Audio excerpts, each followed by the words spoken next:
जन्मे है राम रघुरैया। अच्छा बताओ, राम जी के जन्म की किस किस को खुशी है?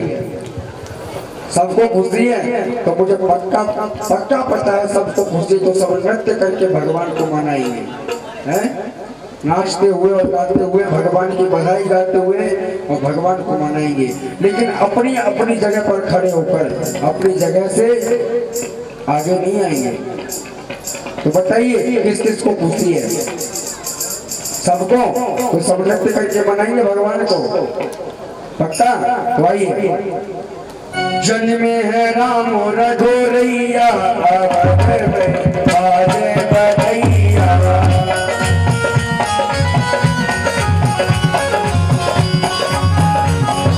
जन्मे है राम रघुरैया, अवध में बाजे बधैया।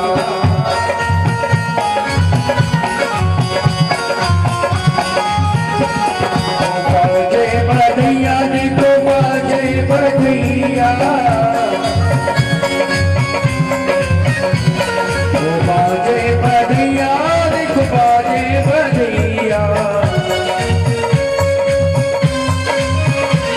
ओ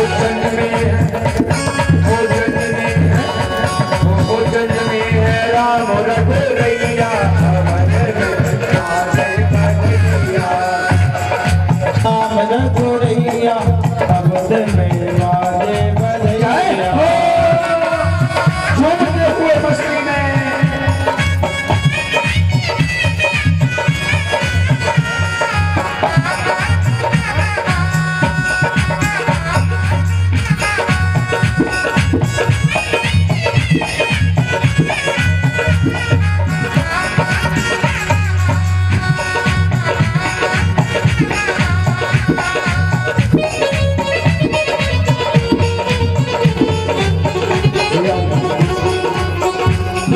देखो, अगर खड़े होने के लिए खड़े हुए हो तो भले ही बैठ जाओ। यदि नाचने के लिए खड़े हुए हो, नृत्य करने के लिए खड़े हुए हो तो नृत्य करो। अगर नृत्य नहीं करना है तो बैठ जाओ, और जिसको नृत्य करना है वही खड़े रहो, ठीक है ना? तो झूमते हुए बड़ी मस्ती में।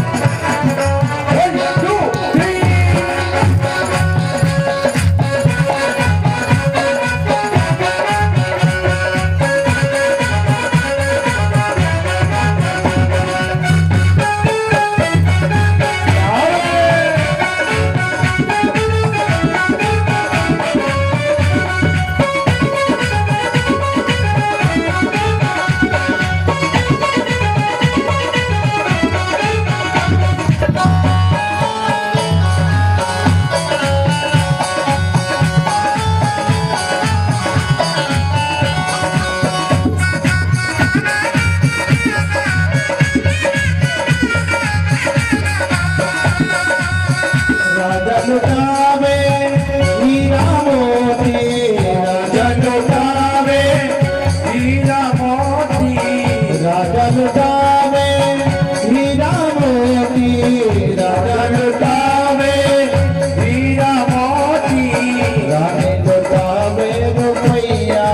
ओ मेरे भैया, रानी लुटावे रुपैया। अवध में बाजे बधैया। जन्मे है राम रघुरैया, जन्मे है चारों भैया, अवध में बाजे बधैया। राम रघुरैया, अवध में बाजे बधैया।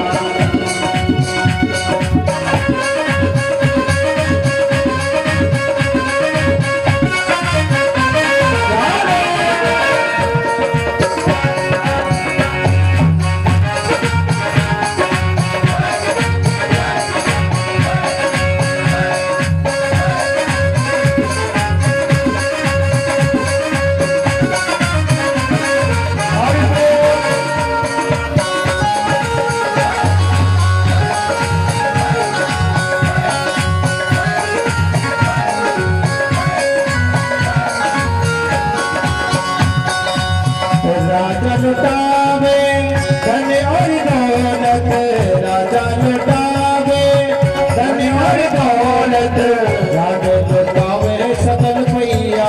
जय हो।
लुटावे राजा लुटावे राजा लुटावे रतन सिंहासन राजा लुटावे रतन सिंहासन राजा लुटावे रतन सिंहासन राजा लुटावे रतन सिंहासन रानी लुटाए रही गैया अवध में बाजे बधैया गगन में रहो भैया अवध में बाजे बधैया गगन में चारों भैया देखो गगन में चारों भैया अवध में बाजे बधैया रहो भैया अवध में बाजे बधैया राम रघुरैया अवध में बाजे बधैया राम रघुरैया बाजे बधैया राम रघुरैया अवध में बाजे बधैया अवध में बाजे बधैया अवध में बाजे बधैया अवध में बाजे बधैया। वशिष्ठ आज आनंद से गदगद हो रहे हैं। वशिष्ठ के नेत्रों में प्रेमांसु झड़ रहे हैं। मैं कितना भाग्यशाली हूँ कि मुझे आज स्वयं भगवान श्री रामचंद्र के नामकरण करने का सौभाग्य प्राप्त हो रहा है। आज वशिष्ठ देव जी बड़े गदगद हो रहे हैं। शांति बनाए रखें, मर्यादा का उल्लंघन न करें, है ना। मर्यादा का उल्लंघन बहुत ज्यादा हो रहा है, इसलिए बोले कम, हंसे कम।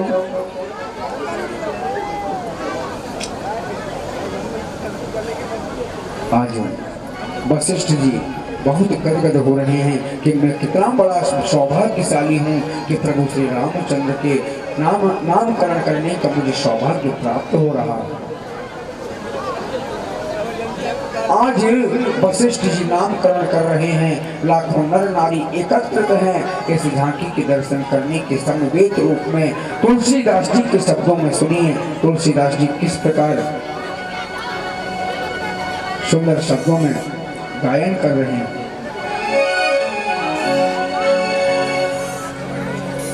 जो आनंद सिंधु सुख राशि, जो आनंद सिंधु सुख राशि, जो आनंद सिंधु सुख राशि,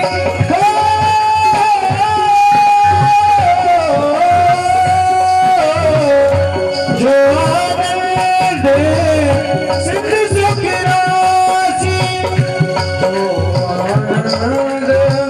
सिंधु सुख राशि, करते लोक सुखासी, करते लोक सुखासी। सो सुख धाम राम नाम, सो सुख धाम राम नाम, सो सुख धाम राम नाम, सो सुख धाम राम नाम। अखिल लोक यदि विश्राम, अखिल लोक दायक विश्राम,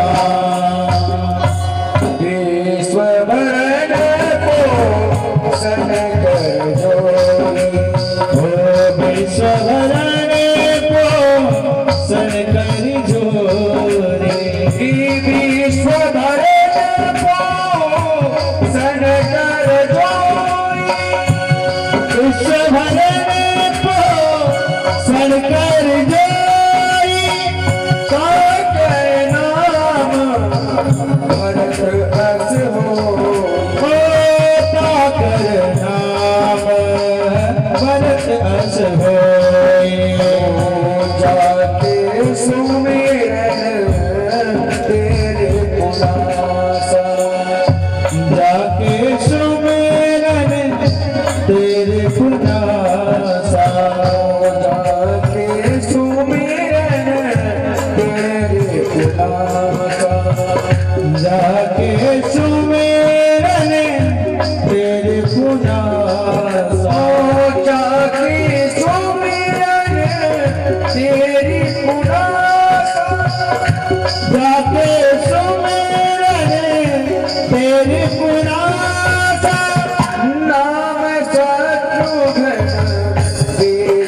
प्रकाशा ओ राम शत्रुघ्न भेद प्रकाशा मंगल भवन अमंगल हारी मंगल भवन अमंगल हारी प्रभु सुदशरथ अजर बिहारी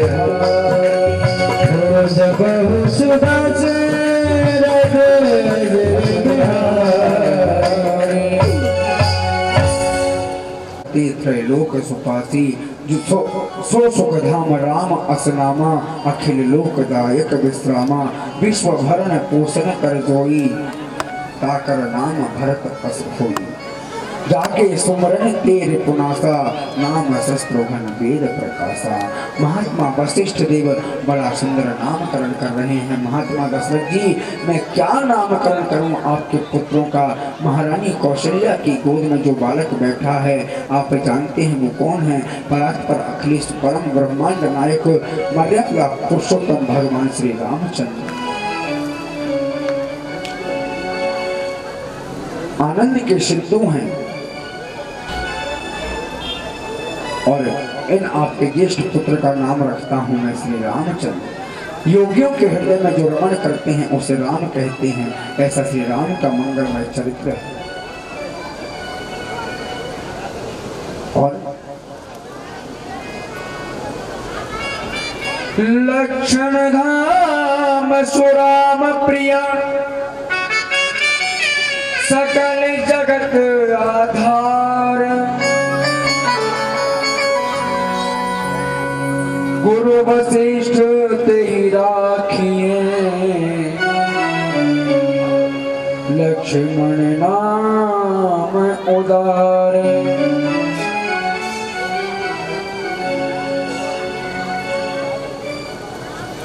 जो लक्ष्मण का धाम है, जो लक्षण का धाम है, राम का प्रिय है, ऐसे आपके इस पुत्र का नाम लखन लाल रखता हूँ।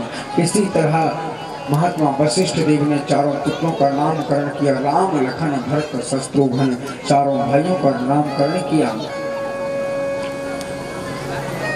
और कहते हैं कि जब भी भगवान कहीं भी अवतार लेते हैं, राम कृष्ण कहीं भी अवतार लेते हैं तो वहां भोले बाबा बिना बुलाए पहुंच जाते हैं। राम जी ने जन्म लिया तो अयोध्यापुरी में भोले बाबा आ गए राम जी का दर्शन करने। और वहां हमारे ब्रज में हमारे कन्हैया ने अवतार लिया तो वहां भी आज भोले बाबा आए। तो आज अयोध्यापुरी में भोले बाबा भ्रमण कर रहे हैं। आज अयोध्या की नगरी में नाचे योगी मतवाला अलख निरंजन खड़ा पुकारे देखूंगा दशरथ लाला। आज भोले बाबा प्रभु श्री राम का दर्शन करने आए। विश्वामित्र ध्वरे मारीचा निशाचरः पश्यतो लक्ष्मणश्चैव हतानिरतपुङ्गवः।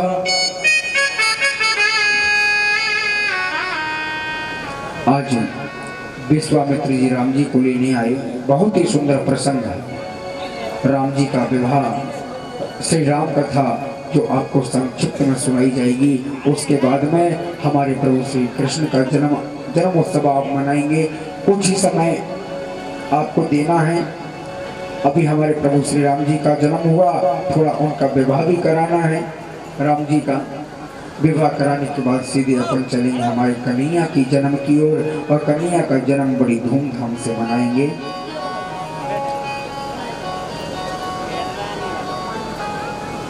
आज विश्वामित्र जी राम जी को लेने आए। दशरथ जी ने एक बार मना किया, लेकिन राम लखन दोनों को गुरु वशिष्ठ के आदेश का पालन करना उचित था। महर्षि विश्वामित्र के साथ भेज दिया। बीच मार्ग में प्रभु ने तारका का उद्धार किया। बड़ी सुंदर कथा है। आचार्य श्री सुखदेव जी तो राजा परीक्षित को बस संक्षिप्त में बताते जा रहे हैं। विश्वामित्र जी के साथ वहां जाकर प्रभु ने मारीच और सुबाहु नाम के निशाचर थे, उनका उद्धार किया। एक बार ऐसा चलाया प्यारे प्रभु ने कि मारीच को 7 योजन का सागर पारा, 7 सागर दूर जाकर मारीच जाके पड़ा, समुद्र पार किया। समुद्र पार कर लंका में जा गिरा। बीच में प्रभु ने अहिल्या का उद्धार किया। आदरणीय महर्षि विश्वामित्र के साथ ही श्री जनकपुरी में जा रहे हैं। जनकपुरी में रघुवर का पदार्पण हो रहा है। बड़ा सुंदर दृश्य है। सुखदेव जी कहते हैं, जनकपुरी में जनक जी के यहाँ शिव जी का धनुष है, जो दधीचि ऋषि की हड्डियों से बना हुआ है।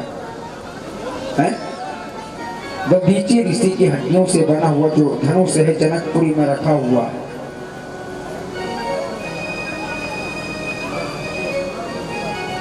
बड़े बड़े राजा वहां आए, लेकिन कोई भी उस धनुष को हिला ना सका। आज मेरे प्रभु का पदार्पण हुआ। प्रभु ने उस धनुष को देखा, और धनुष को देखते ही देखते उठा दिया।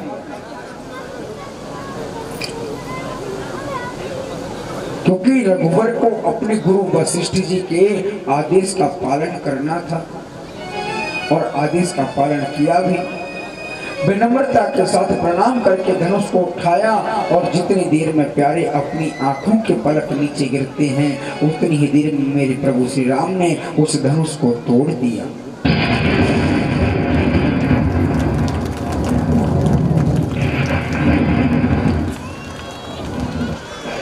आज महाराज जनक के नेत्र सजल हो गए।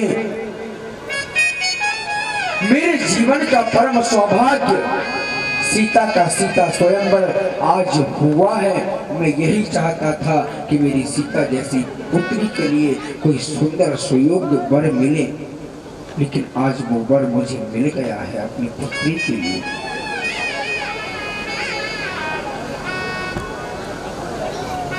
परम्बा जानकी जगन माता जगत पिता रघुवर को माला अर्पण करने आ रही हैं, माला पहनाने आ रही हैं।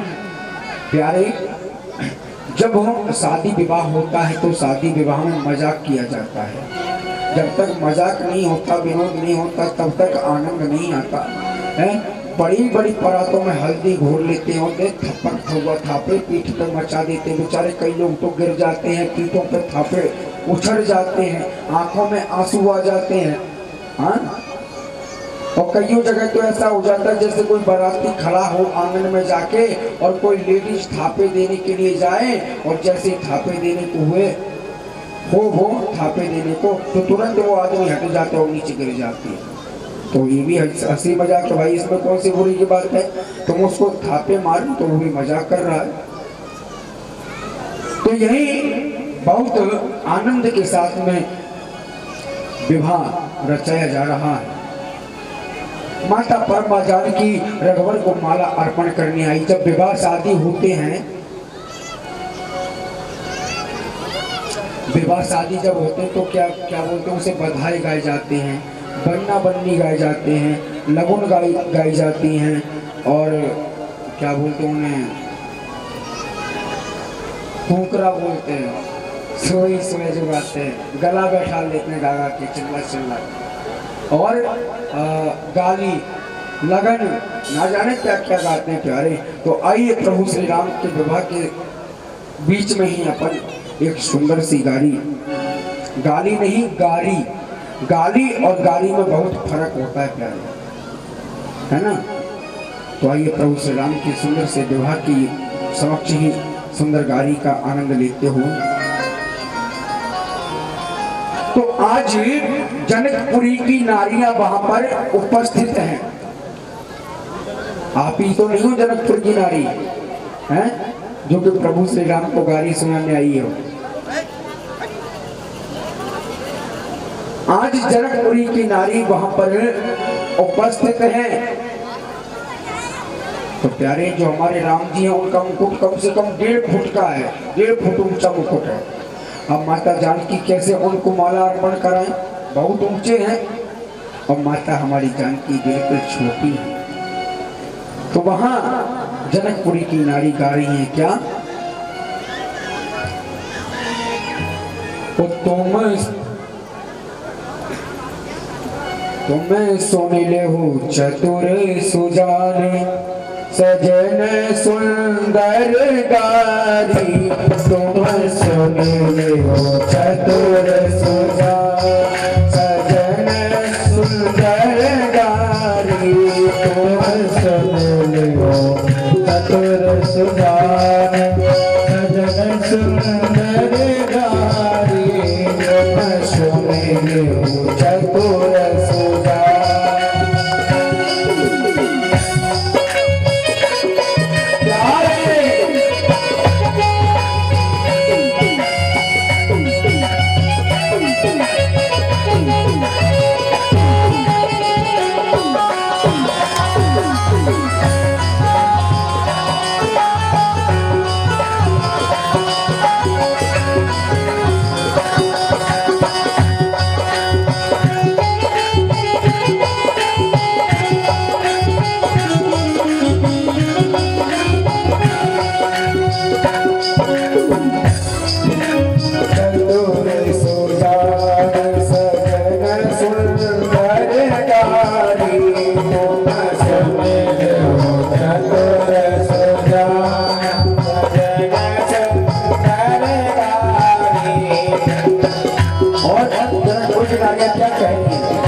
अयोध्या वाले तुम तो बड़े होशियार। अयोध्या वाले तुम तो बड़े होशियार।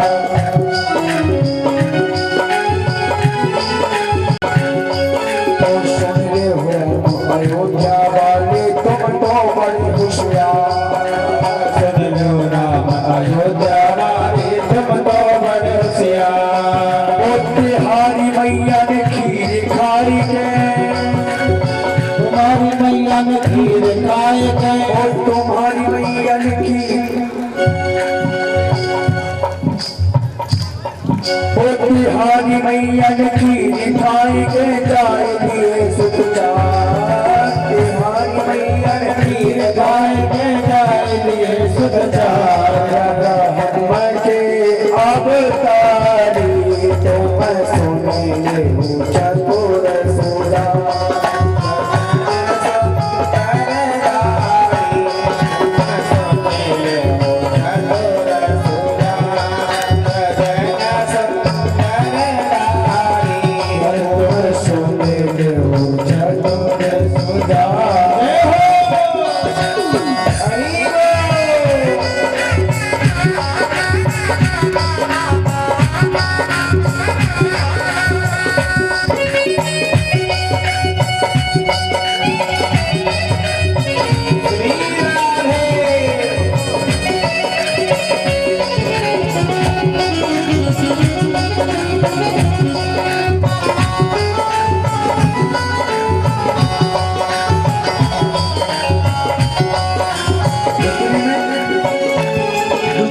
की नारी है। जब ये बात कह रही थी कि राम लखन भरत शत्रुघ्न जब कोई नहीं था अपनी माँ के पास, तो यज्ञ कराया। यज्ञ में से भगवान स्वयं नारायण निकले खीर का चरू लेके, तो वो चरू तीनों माताओं को दिया, तो उसमें से खीर खाते तो पैदा हुए। अब लक्ष्मण जी को गुस्सा है, तो लक्ष्मण जी बोले सुनो नारियों, क्या तो इतने में लक्ष्मण बोले सुनो जनकपुरी नारी।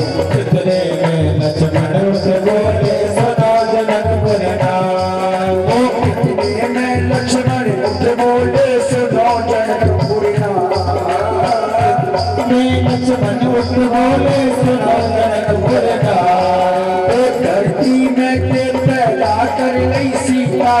सुकुमार धरती में ते पैदा कर लई सीता सी सुकुमार ओ धरती में ते पैदा कर ली सीता धरती में से पैदा कर लई सीता सी सुकुमार बाप नाम महतारी तो मैं सुन लो चतुर सुजान सजन सुंदर नारी तो मैं सुन लो चतुर सुजान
जब लक्ष्मण जी ने कहा कि बाप ना महतारी और जो तुम्हारी सीता जैसी सुंदर पुत्री है ना तुम्हारी बहन लगती है कौन लगती है तो इसको जमीन में से धरती में से पैदा किया था हाँ तो हम जानते हैं इसका जन्म हुआ तो लक्ष्मण जी किस प्रकार कह रहे हैं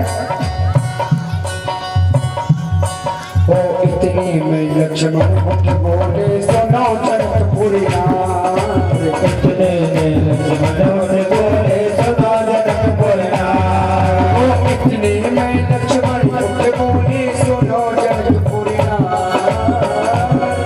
लक्ष्मण बोले सुनो जनकपुरी ओ धरती में ते पैदा कर लई सीता सी सुकुमार धरती में से पैदा कर लई सीता सी सुकुमार बाप नाम है तारी जो सजन सुंदर गारी तुम सुन लो चतुर सुजान अब यहाँ जनकपुर की नारियां लक्ष्मण जी को याद आ रही है और लखन ज्यादा मत उठ के ज्यादा चबर चबर मुंह में मत चलावे हमारी बात को भी सुन बोले चाहे तुम्हारी बात इतनो वो ज्यादा मत बोले तू मर के मान कही राजी से ज्यादा मत बोले तू बढ़ के मान कही राजी से वो ज्यादा मत बोले तू मर के मान कही राजी से मत बोले तू बढ़ के मान कही राजी से तेरी बहना ने तो भामर ले रही संगी बाबा जी से तेरी बहना ने तो बाबर ले लई संगी बाबा जी से ऐसी चाह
या की पहली भंवरिया रे, ओ या की पहली भंवरिया रे, अवै तो सीता बाई के या की पहली भंवरिया रे, अवै तो सीता बाई के। अरे पीछे नहीं खड़े हैं लड्डू में ले आओ। या की दो भंवरिया रे, ओ या की दो भंवरिया रे, अवै तो सीता बाई के। ओ या की तीजी भंवरिया रे, अवै तो सीता बाई के। ओ या की चौथी भंवरिया रे, अवै तो सीता बाई के। रघुनंदन भोले ना सदाय, पढ़ने लागे हरे हरे पढ़ने लागे नारिया, रघुनंदन भोले ना सदाय। जय हो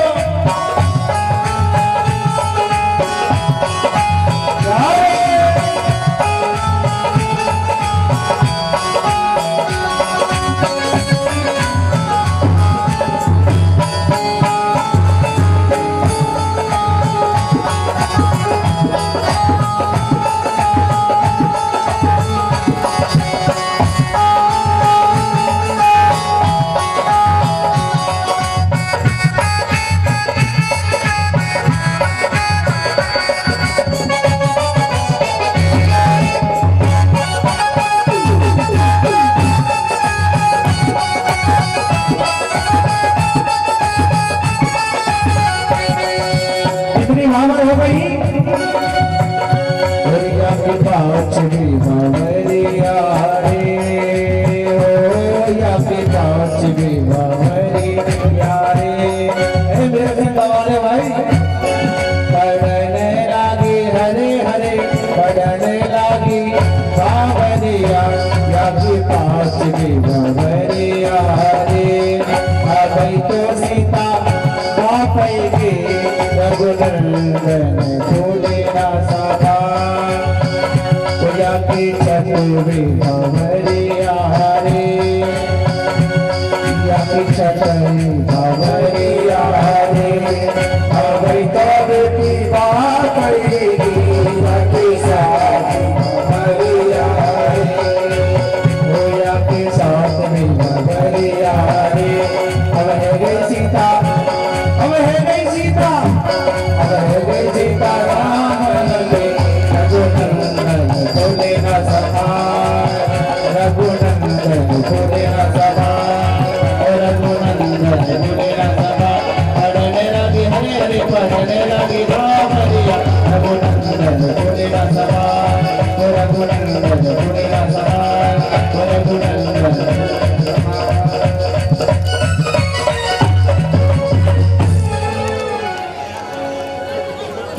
रघुनंदन फूले ना समाय,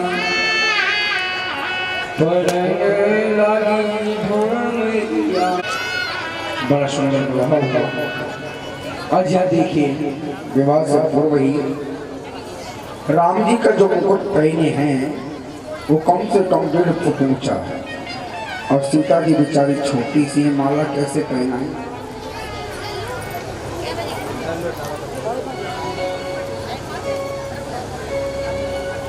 राम जी तन के खड़े हुए हैं, वो राम जी की ओर इशारा कर रही हैं, प्रभु कुछ तो कृपा करो, हमारी लाडली सीता के कोमल कोमल हाथ हैं, उनमें दर्द हो रहा होगा, न जाने कितनी देर से खड़ी हैं माला लेके। राम जी अपने मन में कहते नहीं, हम क्षत्रिय हैं, हम झुकेंगे नहीं, रघुकुल रीत सदा चले आई। पर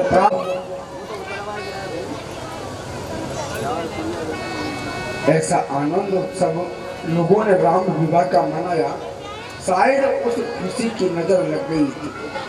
ये नजर बड़ी विचित्र थी। भरतलाल जो है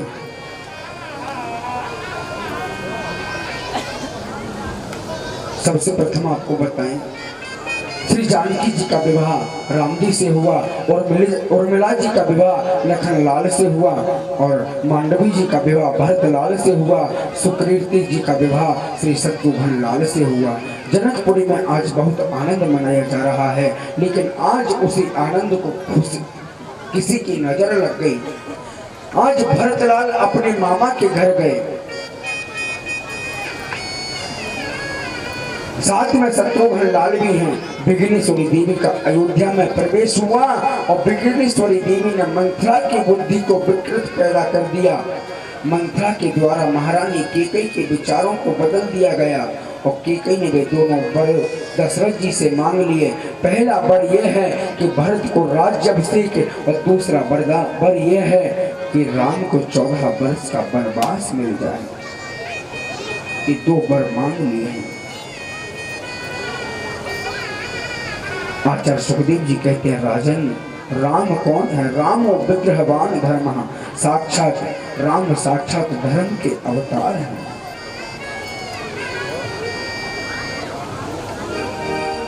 जब राम जी को 14 वर्ष वनवास और भरत जी को राज्य अभिषेक,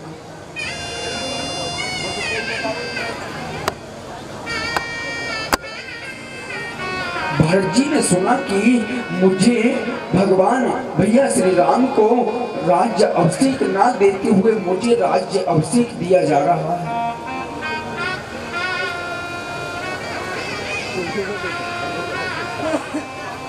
आज माता जानकी उनके लघु भ्राता लक्ष्मण उनके साथ वन में गए।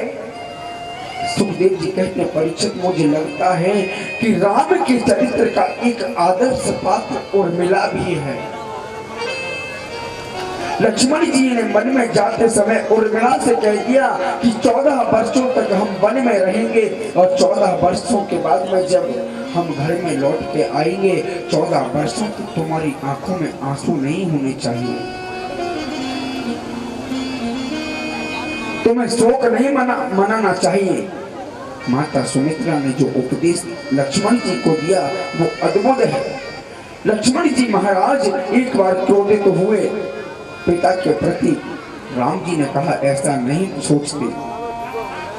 अयोध्यावासी राम जी के साथ गए, तमसा नदी के किनारे सबको सोता छोड़कर चले गए राम जी। श्रृंगवीरपुर में मेरे रघुवर का पदार्पण हुआ। निषाद राज गुरु से रात्रि भर वार्ता हुई लक्ष्मण की, और प्रात होते ही केवट ने रघुवर को गंगा पार किया। निषाद राज गुरु के साथ में भारद्वाज मुनि के आश्रम में राम जी पधारे। प्रयाग में और भारद्वाज जी के साथ वाल्मीकि के आश्रम पर आए। आज सुमंत जी घर वापस लौटकर अयोध्या में जैसे ही प्रवेश किया, सुमंत जी ने जैसे अयोध्या में वापस लौटकर आए, प्रवेश किया,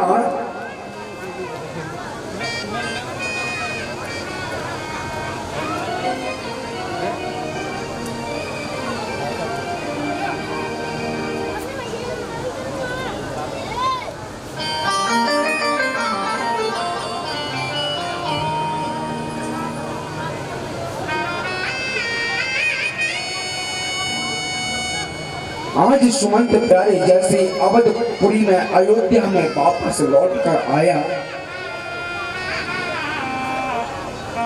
और जैसे ही राजा दशरथ को सूचना दी,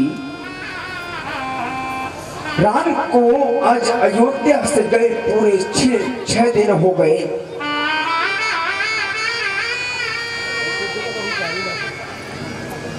सुमंत जी ने आकर जब महाराज दशरथ जी से कहा, मेरे 1000 आग्रह करने पर भी आज राम लौटकर नहीं आया। मैंने राम से इतना आग्रह किया, हाथ जोड़े, उनके पैर छुए मैंने, लेकिन मेरी एक भी बात नहीं मानी। आज राम लौट कर नहीं आया। जब राजा दशरथ ने ये बात सुनी कि मेरा राम लौट के नहीं आया,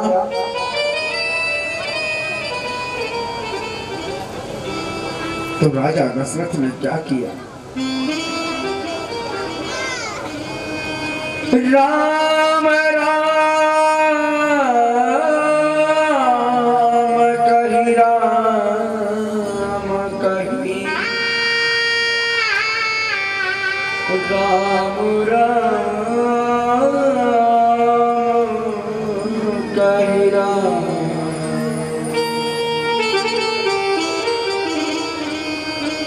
तनु पर हरि रघुबर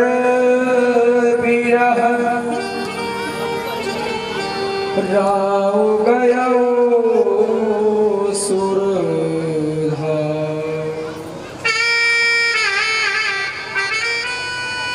आज राम राम राम कहते हुए महाराज दशरथ ने अपने प्राणों को त्याग दिया।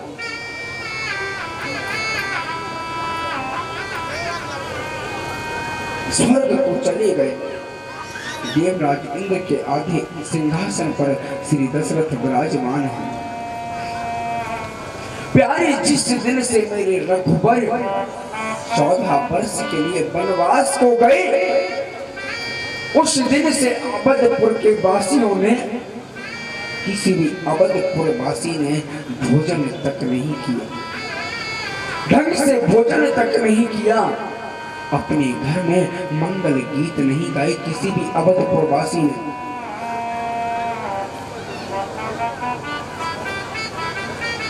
किसी भी अवधपुरवासी ने अपने घर में बच्चा या बच्ची का विवाह नहीं किया।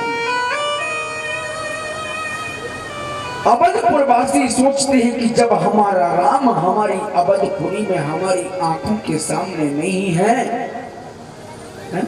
हमारी आंखों के सामने नहीं है, और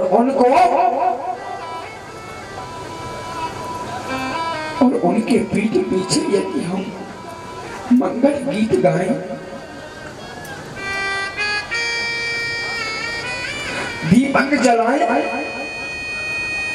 पुत्र या पुत्री का विवाह करें, तो क्या अच्छा लगेगा? तुम्हारे घर में यदि किसी बच्ची का या बच्ची का विवाह हो रहा हो और उसी समय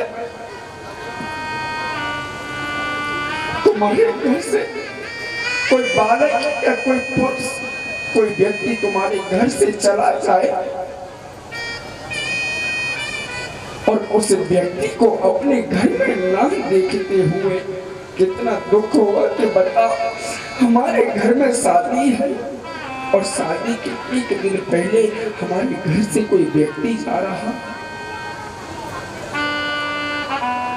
आज राज्य तिलक होना था प्रभु का, दूसरे दिन उनको वनवास मिल गया। जब सुमंत जी ने आकर सुनाया, सुमंत जी ने राजा दशरथ को कहा कि महाराज, मैंने 1000 बार आग्रह किया, लेकिन मेरे 1000 आग्रह करने पर भी राम नहीं लौटे। तो दशरथ ने ये सुना, राम राम कहे, राम कहे, राम राम कहे, राम तनु पर हरे रघुबर विरह, राम गयो सुरधाम। राजा दशरथ ने राम राम कहकर अपने प्राणों को त्याग दिया। तो प्यारे, कभी कभी ज्यादा खुशी को नजर लग जाती है। बहुत सुंदर भाव से विवाह हुआ। विवाह के बाद में राज्य तिलक का नंबर आया कि प्रभु को राज्य तिलक कराया जाएगा। जिस तरह हमारा कंठ अवरुद्ध है, उसी प्रकार उन अयोध्या वासियों का भी कंठ अवरुद्ध हो रहा था। कुछ बोल नहीं पा रहे थे। आंखों से आंसू तो निकलना चाहते हैं, लेकिन आंसू बाहर नहीं आ पाते। ऐसी मनहा स्थिति उनकी बन गई। प्यारे,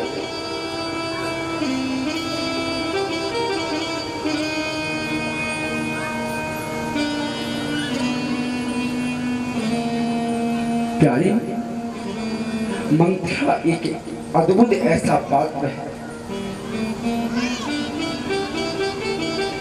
मंथरा एक अद्भुत पात्र है जिसमें एक भी गुण नहीं है, एक भी सद्गुण नहीं है।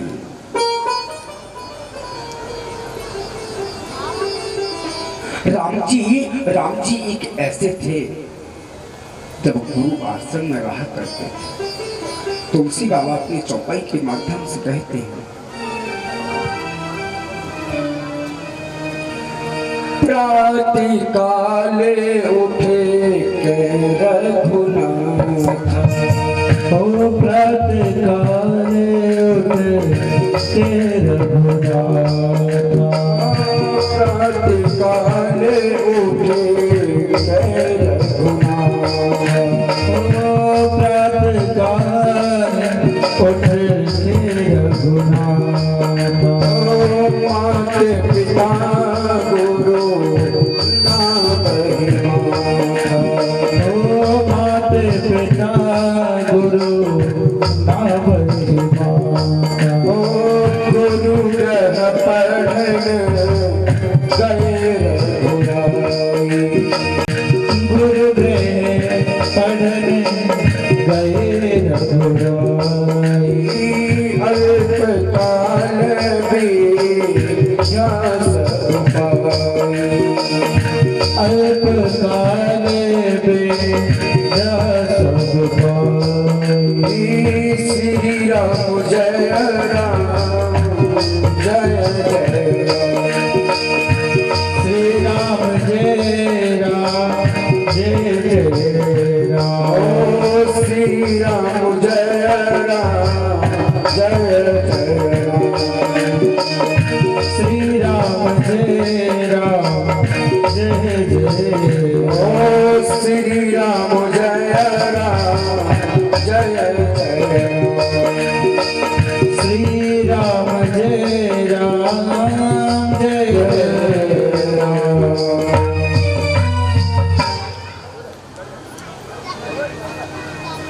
बोले राघवेंद्र सरकार की।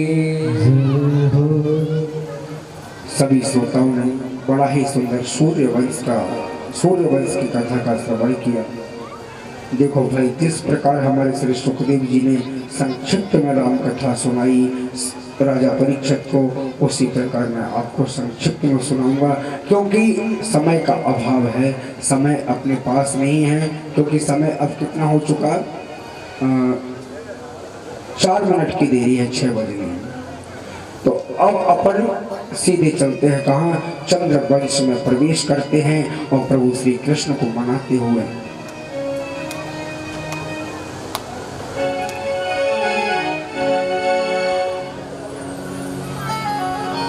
कृष्णाय वासुदेवाय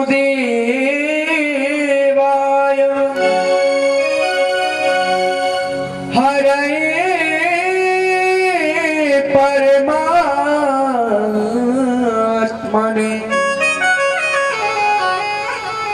प्रणतः क्लेशनाशाय श्री गोविंदाय नमो नमः।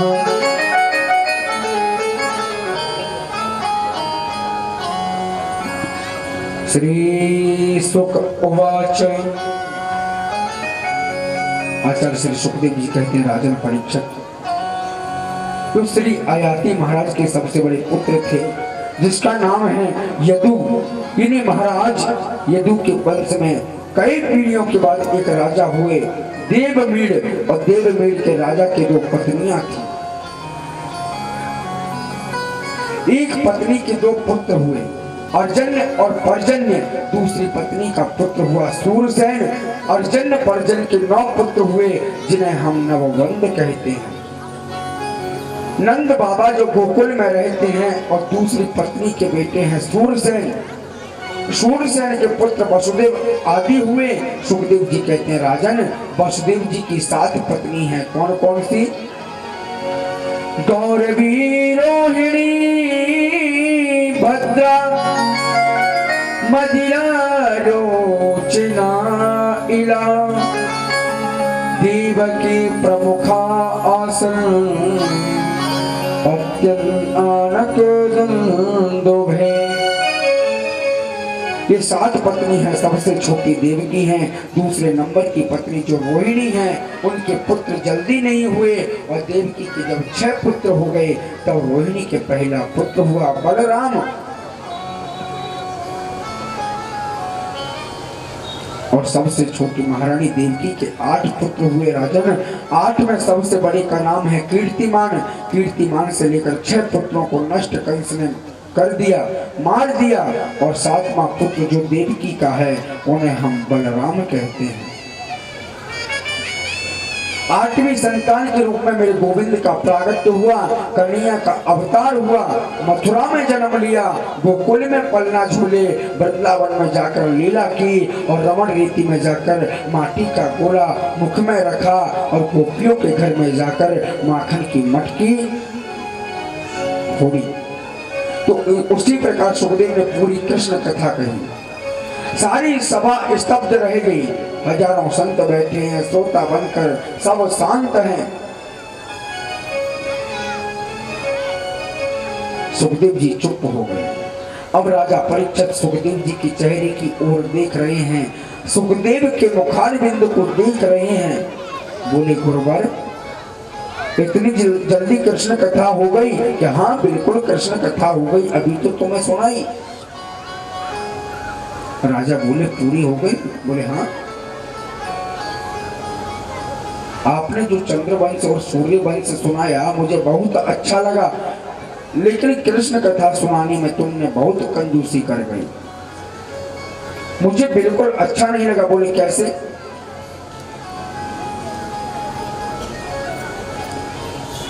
पिता महामे समरे मरंजय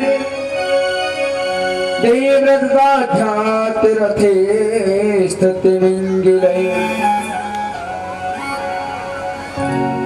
मेरे बाबा पांडवों के पास में क्या था? छोटी सी सेना, 5 भाई, और कौरवों की सेना में तो प्यारे बड़ी बड़ी तिमिंगिल मछली थी, बहुत बड़ी सेना थी। लेकिन मेरे बाबा के प्रभु रक्षक हैं, मेरे बाबा के गोपाल रक्षक हैं, मेरे बाबा के तो कन्हैया रक्षक हैं। मेरे वंश का कोई कुछ ना बिगाड़ सकता। महाराज द्रोणाचार्य के पुत्र अश्वत्थामा ने मुझे गर्भ में ही नष्ट करना चाहा, लेकिन मुझे मेरी कन्हैया ने आके बचाया। मेरे कन्हैया ने मेरे पूरे परिवार में ही रक्षा की है।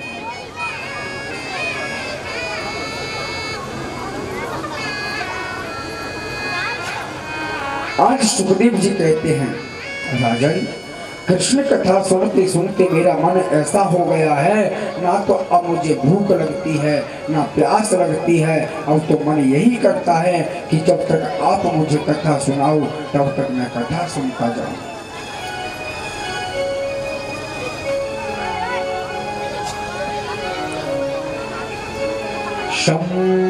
सम्यगभ्यभसिता बुद्धिस्तव राजरसि सत्तमम् वासुदेव कथायां ते यज्जाता नष्टकीरतिः।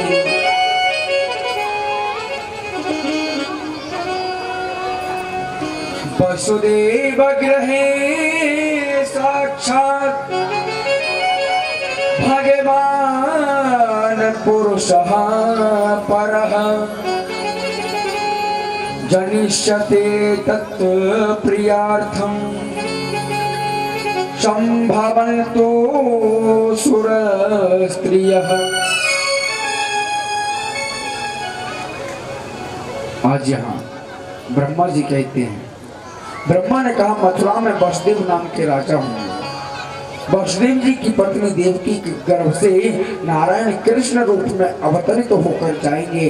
गोकुल में नंद जी की भार्या यशोदा है, यशोदा जी की यहाँ परात्पर प्रभु की दिव्य चिन्मयी माया पुत्री के रूप में अवतार लेकर आएगी।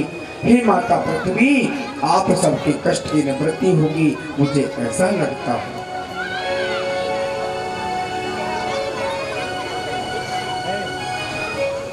आज यहाँ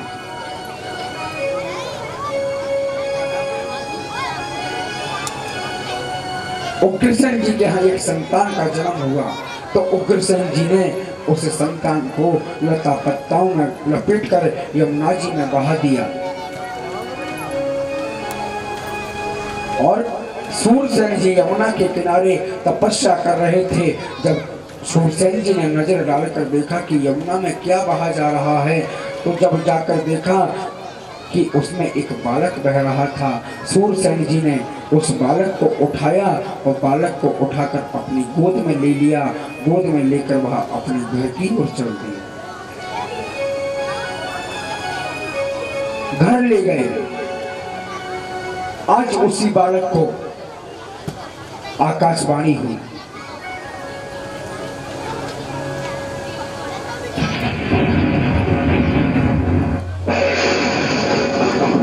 आज उस बालक को सूचना मिली कि मैं उग्रसेन का बेटा हूँ।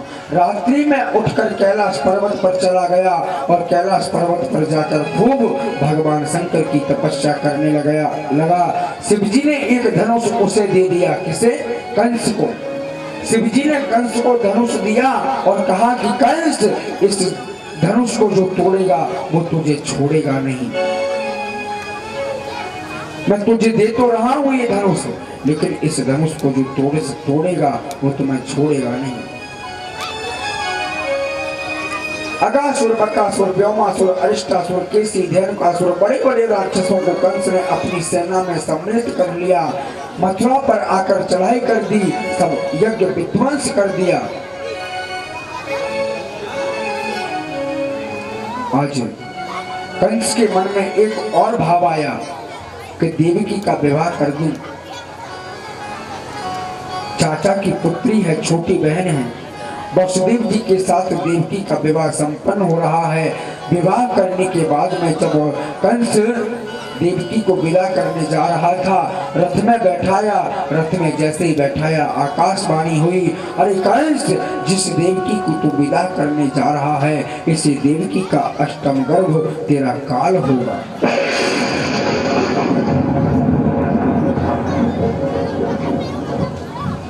आज जब इतनी बात सुनी, कंस ने देवकी के केस पकड़े और केस पकड़ के रथ से नीचे खींच लिया। जब मैं देवकी को ही नहीं छोड़ूंगा, देवकी को ही मार दूंगा, तो मेरा काल कैसे जन्म ले लेगा। आज जैसे ही कंस देवकी को मारने के लिए तैयार हुआ, म्यान में से तलवार निकाली, वसुदेव ने हाथ पकड़ लिया। कंस, क्या करते हो, क्या कर रहे हो? तुम्हें शर्म आनी चाहिए। जिन हाथों से तुम अपनी बहन को विदा कर रहे थे, उन्हीं हाथों से अपनी बहन को मार रहे हो। शर्म करो। अगर तुम्हें देवकी के पुत्र से तकलीफ है ना, तो जब जन्म ले तब उस पुत्र को मार देना। अगर तुम्हें विश्वास नहीं है तो आप हमें अपने पास रख लो। जितने भी पुत्र जन्म ले देवकी के गर्भ से, तुम मार देना, तुम्हें संतुष्टि हो जाएगी। आज ऐसा ही किया। बिना विचारे कारागार में वसुदेव और देवकी को डाल दिया गया।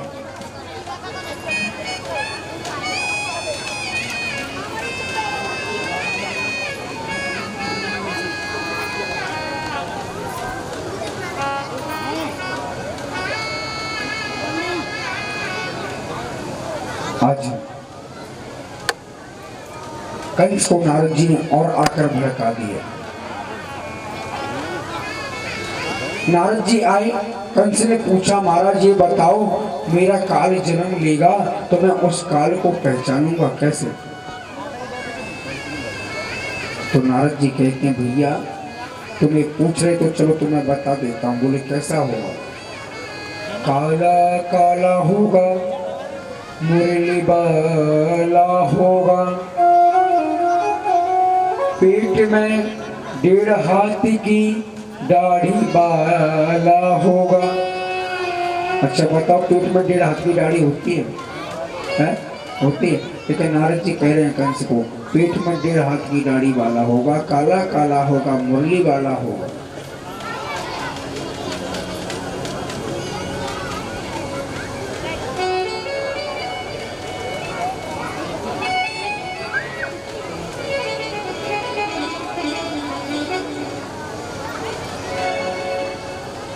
कीर्तिमन्तं प्रथमजं कंसायानकदुन्दुभि अर्पयामास दक्षिण सौनतारातिविह्वलम्। आज वसुदेव जी के यहाँ प्रथम पुत्र हुआ, कीर्तिमान नाम है। कंस ने एक बार तो उसे छोड़ दिया, फिर मार दिया। देवकी का दूसरा पुत्र हुआ, उसे भी कंस ने मार दिया। एक एक करके देवकी के 6 पुत्रों को मार दिया। महारानी देवकी के गर्भ से 7वां बालक आया। मेरे नारायण के मन में बड़ी चिंता हुई।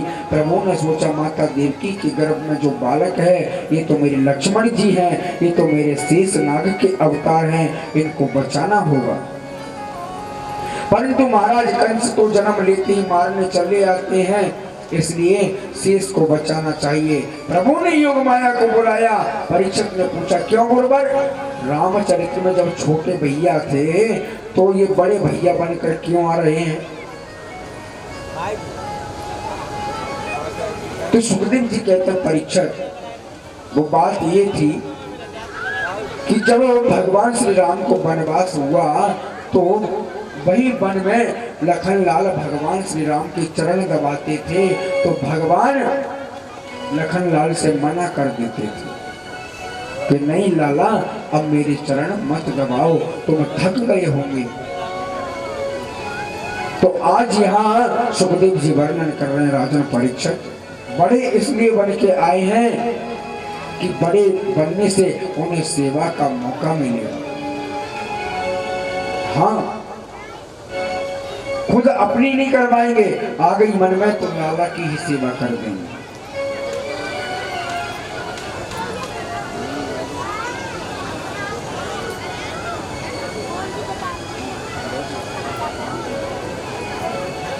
आज सैनिकों ने कहा, हमने सुना है 7वां गर्भ में ही नष्ट हो गया, अच्छा हुआ हमें मारना पड़ता, अपने आप मर गए।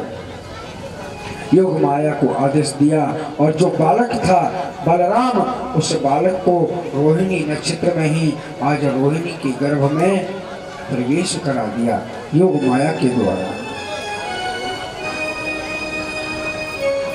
अब 8वां बालक आने वाला है। 8वां बालक कौन है प्यारे? 8वां बालक मेरा कन्हैया, मेरा नंदलाल है, मेरा कन्हैया, मेरा कृष्ण, मेरा गोविंद, मेरा माधव, मेरा मुरलीधर मधुसूदन आज आ रहा है।